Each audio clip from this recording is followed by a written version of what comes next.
নমস্কার, আমি তৃণমূল কংগ্রেসের সাংসদ মহুয়া মৈত্র বলছি। পশ্চিমবঙ্গের মানুষ সবাই দেখলেন কিভাবে হালিশহরের কাউন্সিলরের স্বামী বিরজু কোয়েট, যার নাম এফআইআরে নেই, একটা মানুষের নাম যখন এফআইআরে নেই, তাকে কিভাবে পুলিশ তুলে গিয়ে তাকে জেলে রেখে তাকে পিটিয়ে হেফাজতে তার মৃত্যু হয় এবং তার পরিবারকে কিভাবে মুখ বন্ধ করে রাখা হয়।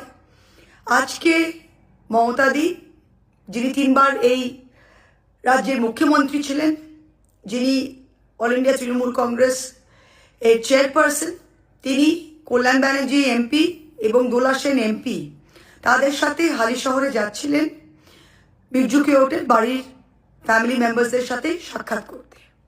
এমন সময় আপনারা সবাই দেখলেন কিভাবে বিজেপির গুন্ডারা, জানোয়াররা মমতাদির গাড়ির ওপরে কিভাবে অ্যাটাক করলো ফুল পুলিশের সহযোগিতায়। আর বিজেপি বলছে এটা নাকি পাবলিক। শুনুন, মমতাদি এই মাটিতে 40 বছর রাজনীতি করেছে।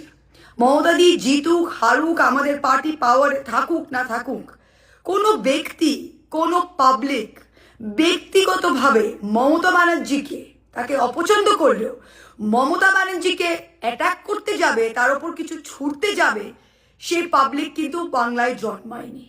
এটা বিজেপির জানোয়াররা করেছে, এটা কোনো পাবলিক নয়। তাই আপনাদের এই পাবলিক করাটা না একটু বন্ধ করুন। এই অসভ্যতামি অনেক হয়েছে।